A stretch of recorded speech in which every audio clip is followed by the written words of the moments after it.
Baby mama spent child support on her unemployed boyfriend, while kids wore rags, started buying kids' clothes. Directly and documenting, court adjusted support to $0 and gave me full custody.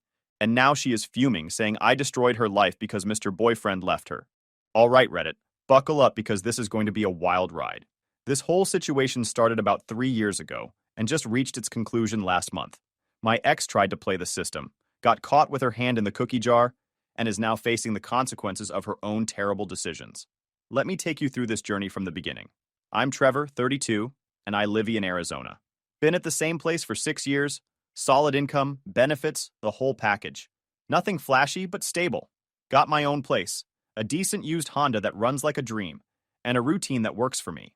Before all this went down, I thought my life was pretty sorted out. Then there's my ex, Ashley, 30.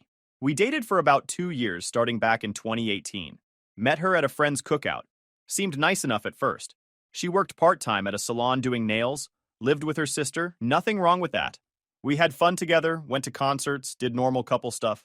Looking back, I was ignoring some serious red flags because I was young and dumb. The red flags were there from the start, bright and obvious in hindsight.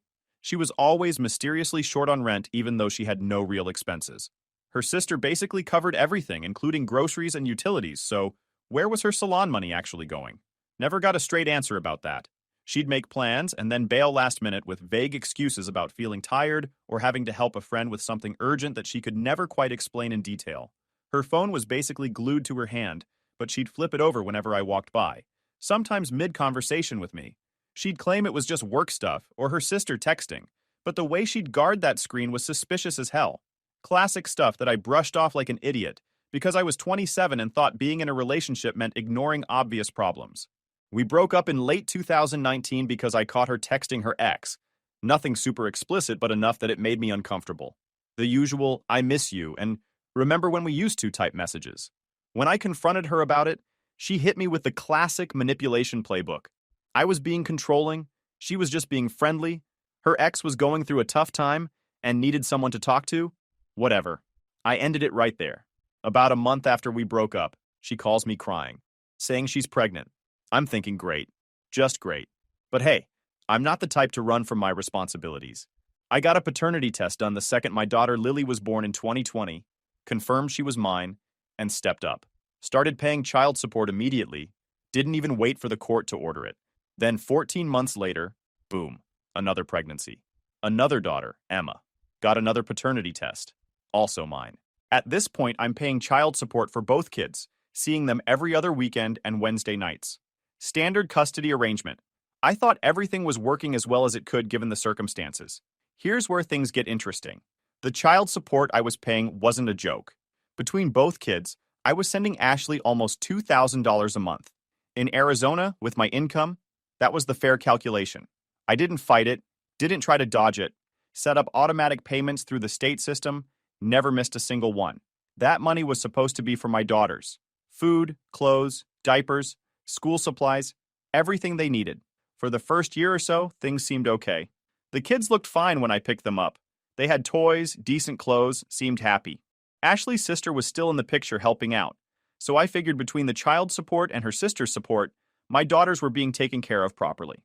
But then Ashley's sister moved out of state in early 2022 for a job opportunity. That's when everything started falling apart. Or more accurately, that's when Ashley's true colors really started showing. Summer 2022 is when I first noticed something was off. I picked up the girls for my weekend visitation, and Lily was wearing shoes that were way too small. Like her toes were literally cramped up in there. Emma's clothes had stains that looked like they'd been there for days. I asked Ashley about it, and she gave me this whole sob story about how expensive kids are, how she's trying her best, blah blah blah. I'm thinking, wait a second. I'm sending you $2,000 a month specifically for the kids. Where is that money going? But I didn't push it that day. Just took the girls shopping, bought them each 3 new outfits and proper shoes that actually fit. Spent about $300, but whatever. My kids needed clothes. The next visitation, 2 weeks later, guess what? They're wearing the same old stained clothes and 2 small shoes. The stuff I just bought them is nowhere to be seen. I asked Lily, who was 4 at the time, where her new clothes were. She says mommy's friend is wearing her princess shirt. I'm confused, thinking maybe she's mixed up or something. Then I notice Ashley's pulling up in a different car. Not a new car, but different from her old beat-up Toyota. I ask about it casually, and she says her friend let her borrow it because her car broke down. Red flag number 1 billion at this point. I started documenting everything from that point forward with the dedication of someone building a legal case, because that's exactly what I was doing. Every visitation, I took photos of what the girls were wearing, the condition of their shoes, their hair condition, their general appearance, everything visible. Started a whole folder on my phone organized by date, with timestamps that couldn't be disputed. If there were stains, I photographed them up close. If there were holes in clothing, documented with measurements using a ruler in the shot for scale. If shoes didn't fit, I took pictures of their cramped toes and noted the visible discomfort on their faces. I kept detailed receipts of everything I bought them, organized in a spreadsheet with dates, store names, item descriptions, and costs. Created a parallel timeline comparing my consistent child support payments against the declining quality of care visible in the photos. The pattern would be undeniable to anyone looking at the evidence objectively. By fall 2022, the pattern was crystal clear. The girls consistently showed up in clothes that were either too small, stained, or worn out. Lily told me they ate noodles and butter for dinner lots of times. Emma, who was barely 2, had this cough that wouldn't go away, and Ashley kept saying she couldn't afford to take her to the doctor. I took Emma to urgent care myself. Turned out she had an ear infection that needed treatment. Cost me $150 out of pocket, and I kept that receipt too. Here's the kicker. Around October 2022, Lily mentioned Uncle Derek for the first time. Said Uncle Derek lived with them now and he was really funny, but also sleeps a lot during the day. I asked Ashley who Derek was, and she got super defensive, saying he was just a friend who was helping with rent and staying in the spare room temporarily. Something didn't add up. If this Derek guy is helping with rent and I'm sending $2,000 a month, why are my kids wearing rags and eating butter noodles? I did what any concerned parent would do. Started asking more questions. Casually, not aggressive, just curious. Lily's a chatty kid and she spilled everything without even realizing it. Uncle Derek didn't have a job. He played video games all day while they were home. Mommy bought him a new TV for the living room. He had lots of cool shoes that he kept in the hallway. It clicked. Ashley wasn't just being bad with money. She was funding some jobless dude's lifestyle with my child support payments, while my daughters wore secondhand clothes from Goodwill and ate the cheapest meals possible. I started doing some digging. Nothing crazy or illegal. Just social media stalking like everyone does when they suspect something's wrong. Found Derek's Facebook page because Ashley wasn't even smart enough to keep their relationship off social media or make her profile private. This dude had photos going back to March 2022, right after Ashley's sister moved out, and coincidentally when the decline in my daughter's care started becoming noticeable. Pictures of him and Ashley together at restaurants that definitely weren't cheap based on the ambiance visible in the backgrounds. Bars with craft cocktails that run $15 each, on little weekend trips to places like Sedona and Flagstaff that require gas money and hotel costs. All these posts about his new PlayStation 5 that retails for $500, his sneaker collection with limited edition Jordans that cost $200+ per pair, his amazing girlfriend who supports his dreams and never lets him down when he needs her. The timeline was damning when you looked at it critically. His dreams. This clown's bio said he was an aspiring music producer, which apparently meant sitting at home making beats on his laptop that nobody was buying while living off my child support money. He had exactly 0 paying gigs listed anywhere on his profile. No income sources mentioned, no client testimonials, no actual evidence of professional work, just endless posts about his grind and his hustle and how he was staying focused on the vision while clearly contributing nothing financially to the household where my daughters lived. The disconnect between his online persona and his actual circumstances would have been funny if it wasn't so infuriating. Want to know the best part? In one of his posts from July 2022, he's showing off this gold chain necklace, thanking Ashley for always believing in him and supporting his journey. That chain probably cost $300 minimum. Meanwhile, my daughters are sharing a worn-out pair of winter boots because Ashley couldn't afford to buy them each their own.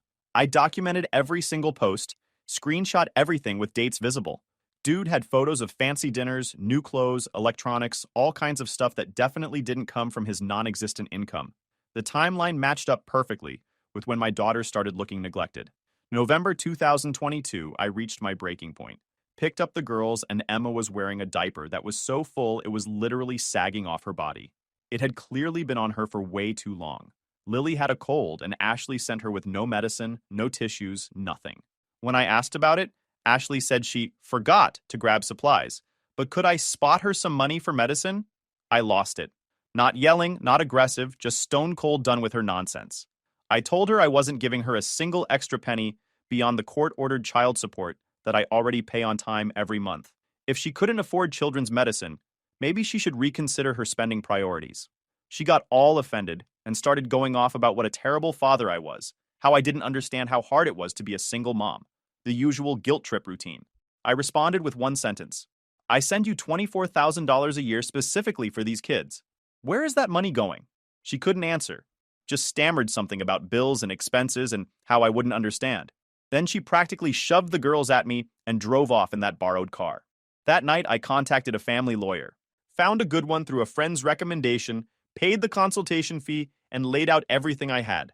Photos, dates, receipts, screenshots from Derek's social media, medical records from when I had to take Emma to urgent care, everything. My lawyer, Janet, looked at everything and basically said I had a solid case for custody modification based on misuse of child support and potential neglect. She explained that while technically child support isn't earmarked for specific expenses, a pattern of the children's needs being unmet while the custodial parent's boyfriend lives large is something family court judges really don't like. Janet's strategy was simple but brilliant. We weren't going to accuse Ashley of anything directly, just present documented facts and let the evidence speak for itself. We'd show the timeline of Derek moving in, the decline in the children's care, the social media posts showing expensive purchases, and my documented efforts to meet my daughter's needs out of my own pocket beyond child support. But here's where I made a strategic decision that turned out to be genius. Instead of filing for custody modification right away, I started a new pattern that would create even more undeniable evidence. December 2022, I started buying clothes for the girls and keeping them at my place. Every visitation, they'd arrive in whatever Ashley sent them in. I'd change them into proper clothes from my place, then send them back in Ashley's clothes when visitation ended. I'd take photos of what they arrived in and what they left in, created a clear visual timeline of how they were being cared for at each home. I also started buying all their necessities directly. Diapers for Emma, I bought in bulk and kept at my place. Medicine, toiletries, everything. When Ashley asked why I wasn't sending stuff back with the girls, I told her the truth. I don't trust you to use these items for the children instead of letting Derek use them or returning them for cash. Her reaction? More guilt trips and insults, but no actual denial. Then I got creative with documentation. Started sending the girls back after visitation in brand new outfits with tags still attached. Clothes I'd bought specifically to see what would happen to them. Documented each outfit with photos and receipts. By their next visitation 2 weeks later, those clothes were always either gone completely or Ashley would have some vague explanation about them getting ruined or lost. One time, Lily told me Ashley sold some of her clothes to the secondhand kids store for emergency money. But then, Derek posted on Facebook that same week about his new wireless headphones. Emergency money, right? I documented everything. Every conversation, every excuse, every inconsistency. I created a spreadsheet tracking my child support payments against the condition of my children each visitation. The pattern was undeniable. As my payments stayed consistent, the care quality dropped steadily from March 2022 onward, perfectly coinciding with Derek's appearance in their lives. By February 2023, I had 6 months of rock-solid documentation. Photos, receipts, medical records, screenshots, everything organized chronologically in a binder that Janet called prosecutor-level thorough. It was time to file for custody modification. We filed in March 2023, requesting primary physical custody and a recalculation of child support based on the changed custody arrangement. The petition laid out everything: the timeline of declining care, the evidence of my child support potentially being misused to support Ashley's unemployed boyfriend, my consistent efforts to meet the children's needs, all of it. Ashley lost her mind when she got served. Called me screaming about how I was trying to steal her babies, how I was a vindictive jerk, how she was going to destroy me in court. I didn't engage, just told her to have her lawyer contact my lawyer, and hung up. She called back 8 times that day. I didn't answer. The court process took about 4 months of back and forth. Ashley's initial response to the petition was honestly hilarious. Her lawyer tried to claim that the children were perfectly well cared for, and that I was exaggerating minor issues to gain leverage. They provided exactly 0 evidence to counter my documentation. No photos of their own, no receipts, nothing. Our first hearing was in May 2023. The judge ordered a home study for both residences and appointed a guardian ad litem to represent the children's interests. This is where Ashley really started panicking. The home study lady visited my place first. Two-bedroom apartment. Each girl had her own bed in the second bedroom, decorated with their input, toy boxes organized, clean, safe, stable. I had a whole cabinet of kids' medicine, bathrooms stocked with child-specific toiletries, fridge full of actual food, including kid-friendly healthy options. She seemed impressed and took lots of notes. Then, she visited Ashley's place. Here's what I learned later from Janet after the reports came in. Derek was home during the visit, lounging on the couch playing video games in the middle of a Tuesday afternoon. The apartment was cluttered and dirty. The girls shared not just a room, but a single twin mattress on the floor with no bed frame. Their toy collection was mostly broken items. The fridge had minimal food, mostly condiments and leftovers. The home study lady noted all of this in detail. But the real kicker? She asked Derek what he did for work. Dude apparently told her he was between opportunities and had been staying with Ashley for a few months to get back on his feet. This was now 14 months after he'd moved in. The home study lady noted that discrepancy too. The guardian ad litem interviewed both me and Ashley separately, then spent time with the girls at each home. Her report was devastating for Ashley. She noted that the children were visibly more comfortable and secure at my residence, that they expressed enthusiasm about staying at Daddy's house, and that Lily specifically mentioned being happy that Daddy has food that isn't just noodles. My lawyer prepared me for what might happen next. She said Ashley would likely either try to fix things superficially to look better for court, or she'd double down and get aggressive. Ashley chose option 3, complete meltdown. June 2023. Ashley started sending me texts at all hours. Walls of text about what a horrible person I was, how I was ruining her life, how Derek was the only person who ever truly loved her, and I was trying to destroy her happiness. I didn't respond to any of it, just forwarded everything to Janet. The texts got more unhinged. She accused me of being jealous of Derek, of never loving her, of wanting to hurt her by taking her children away. She threatened to tell the judge I was abusive, which would have been laughable given my complete lack of any aggressive behavior and her documented text messages showing her as the aggressor. Janet told me that these texts were actually helping our case. They showed instability and poor judgment. Ashley was literally documenting her own inability to handle conflict appropriately. July 2023, we had another court hearing. This is where things got really interesting. The judge had read the home study reports and the guardian ad litem's recommendations. He started asking Ashley some pointed questions about Derek's employment status and living arrangements. Ashley tried to claim Derek was temporarily between jobs and actively interviewing. The judge asked how long this temporary situation had been ongoing. Ashley said a few months, even though we had evidence he'd been there since March 2022, over 16 months at that point. Then the judge asked to see financial records showing how child support was being spent. Ashley's lawyer tried to object, saying child support doesn't have to be accounted for in specific ways. The judge agreed in principle, but said that when there's evidence of children's basic needs not being met while the custodial parent is supporting an unemployed adult male, he has discretion to examine the situation more closely. Ashley couldn't produce any documentation showing appropriate spending on the children. No receipts for clothes, minimal food expenses, nothing about school supplies or activities. But her bank records showed regular payments to gaming platforms, streaming services, and electronic stores. Her lawyer tried to claim those were her personal expenses, separate from child support, but the judge wasn't buying it.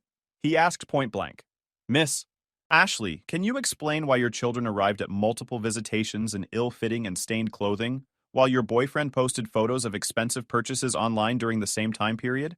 Ashley had no good answer. She started crying and saying she was doing her best, that being a single mom was hard, that I was making everything seem worse than it was. The judge wasn't moved. He'd seen the photos I'd submitted. The evidence was undeniable. Then came the moment that changed everything. The judge asked Derek to approach the bench. Yep, Ashley had brought him to court for moral support, which turned out to be the dumbest decision she could have made. The judge asked Derek directly, "Sir, are you employed?" Derek said no, but he was working on his music career. The judge asked how long he'd been unemployed. Derek said about 2 years total, the last year and a half living with Ashley. The judge asked who was financially supporting him during this time. Derek, this absolute genius, said, "Ashley helps me out while I work on my craft." The judge turned to Ashley and asked where her income came from to support another adult. Ashley said she worked part-time at the salon and received child support. The judge leaned back and said something I'll never forget. So let me make sure I understand. You receive nearly $2,000 monthly intended for your children's care. You work minimal hours, providing minimal additional income, and you're using some combination of these funds to fully financially support an able-bodied adult male who chooses not to work while your children wear inadequate clothing and eat insufficient meals. Is that accurate? Ashley tried to backtrack, but the damage was done. Derek had literally just confirmed in court exactly what we'd been claiming. Her lawyer looked like he wanted to disappear. The judge ordered an immediate temporary custody change, pending final hearing. Starting that week, the girls would be with me full-time, except Ashley got supervised visitation every Saturday for 4 hours. He also ordered Ashley to undergo a financial management course and parenting classes. Ashley absolutely lost it in the courtroom. Started yelling about how this was unfair, how the system was rigged against mothers, how I'd manipulated everything. The bailiff had to tell her to calm down or she'd be held in contempt.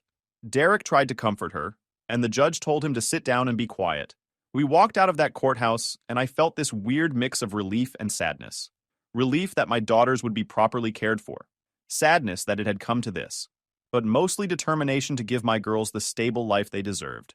The transition was smoother than I expected. The girls moved in with me full-time in late July 2023. I enrolled them in a daycare near my work for the days I needed coverage. Set up a better routine, regular meals, bedtime stories, all the normal stuff kids should have. Lily started thriving immediately. Emma's health issues cleared up with consistent care and attention. Ashley's supervised visitations were a disaster at first.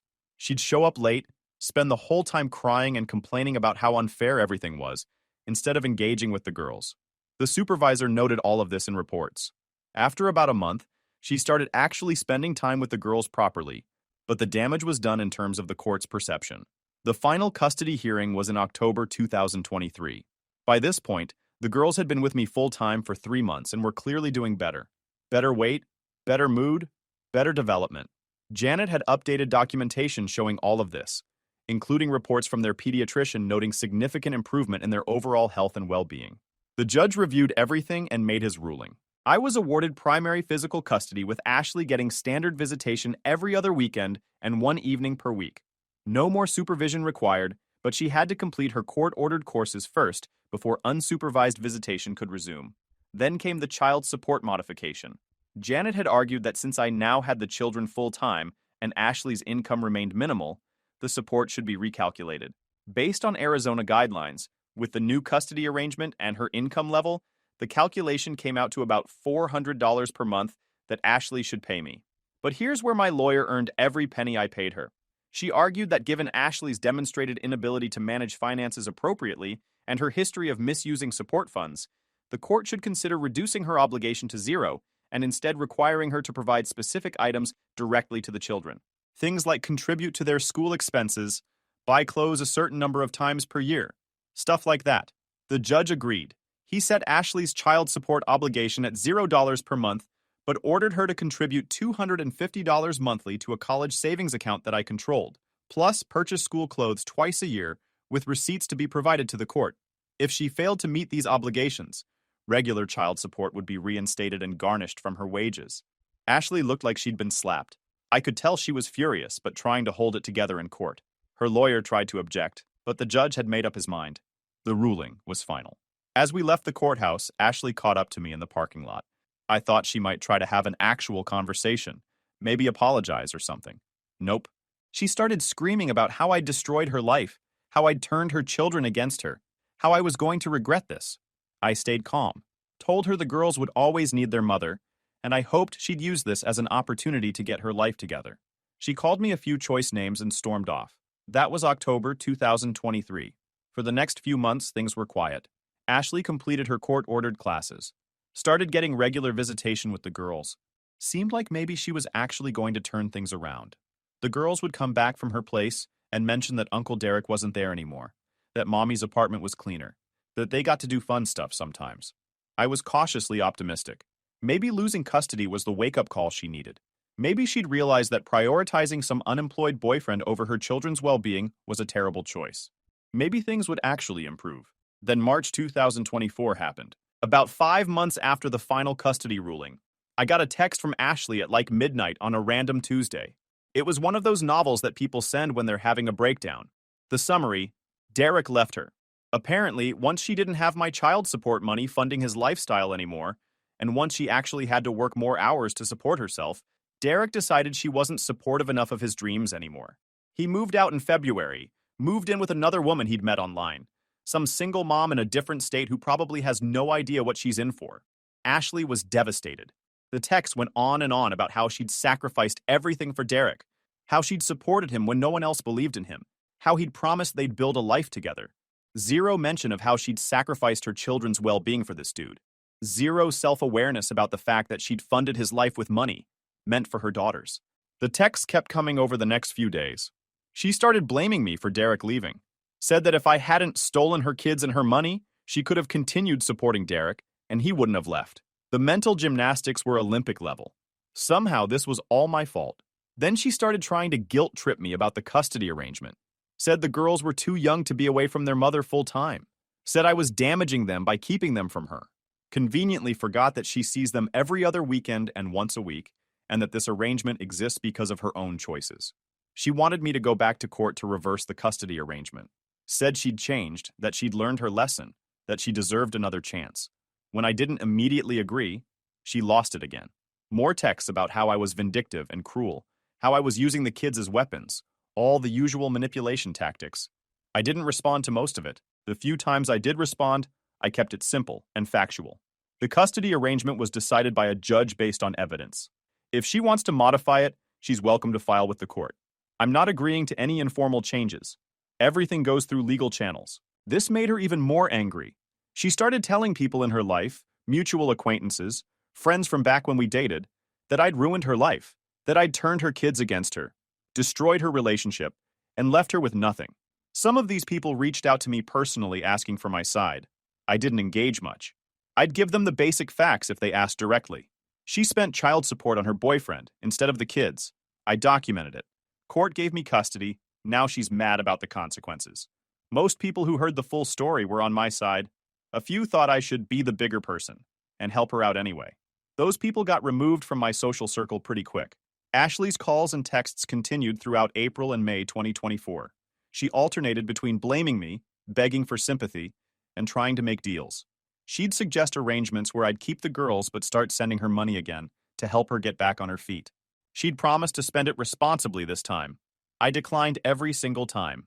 Told her the court arrangement stands, and if she needs financial help, she should look into community resources or get a better job.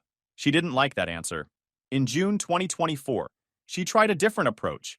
She filed a motion with the court requesting custody modification, claiming she'd completed all her classes, maintained steady employment, and improved her living situation. She wanted to go back to 50-50 custody and have child support reinstated. Janet wasn't worried.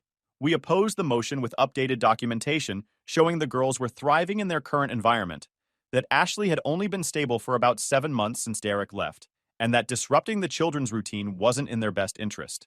The hearing was in August 2024, just a couple months ago. Ashley showed up with a new lawyer who tried to paint her as a reformed mother who'd made mistakes but deserved another chance. They talked about her completed classes, her consistent visitation, her better apartment. But then Janet started asking questions.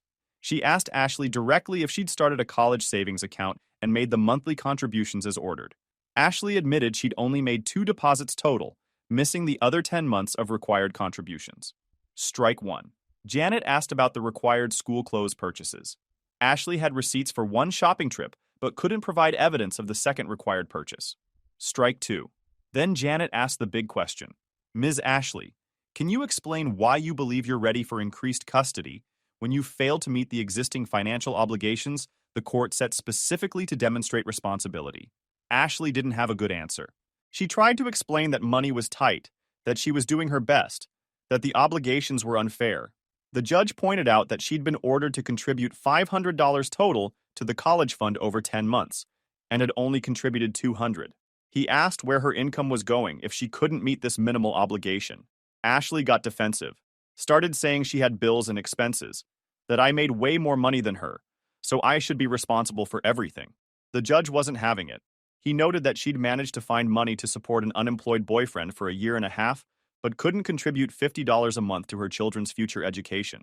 The judge denied her motion for custody modification. The current arrangement stays in place. He also ordered her to catch up on the missed college fund contributions within 90 days or face enforcement action. As we left the courthouse, Ashley was crying and her lawyer looked frustrated.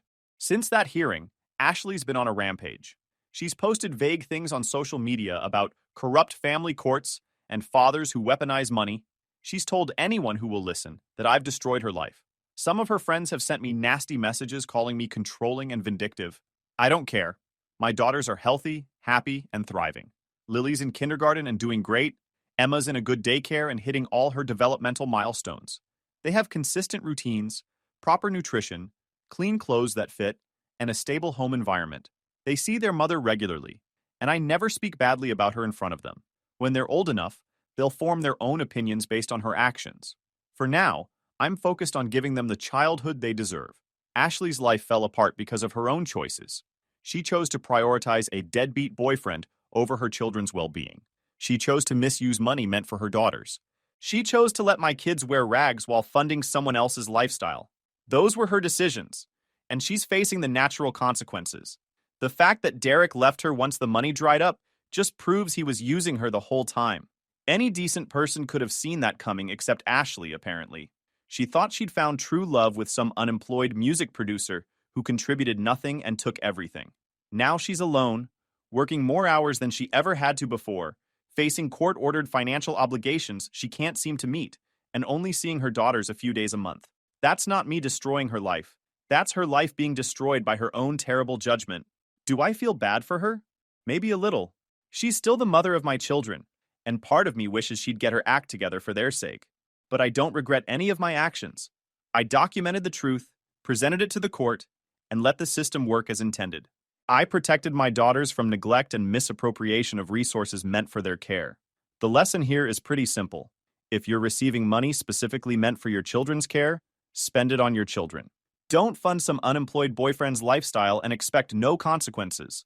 Don't let your kids suffer while someone else benefits from resources meant for them.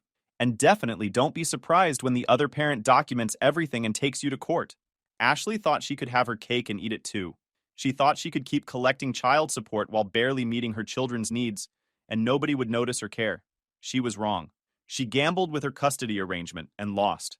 Now she's dealing with the aftermath of her choices, and instead of taking responsibility, she's blaming me. Classic move. Couldn't be that she made terrible decisions for over a year. No, it must be my fault for holding her accountable. That's the mentality that got her into this situation in the first place. As for me and the girls, we're doing great. I've got a routine that works, support from family and friends, and 2 daughters who are finally getting the care and attention they always deserved. We do normal dad stuff. Park visits, library trips, movie nights at home, teaching them to ride bikes, all the things that should have been happening all along. So Reddit, that's my story. From discovering my child support was being misused, to documenting everything, to getting full custody, and a support order of $0, to my ex melting down because her boyfriend left once the money stopped. YouTube just dropped this new hype feature. If you're hooked on this story, smash that hype button. It tells YouTube this video deserves to blow up, and it keeps even crazier stories coming your way.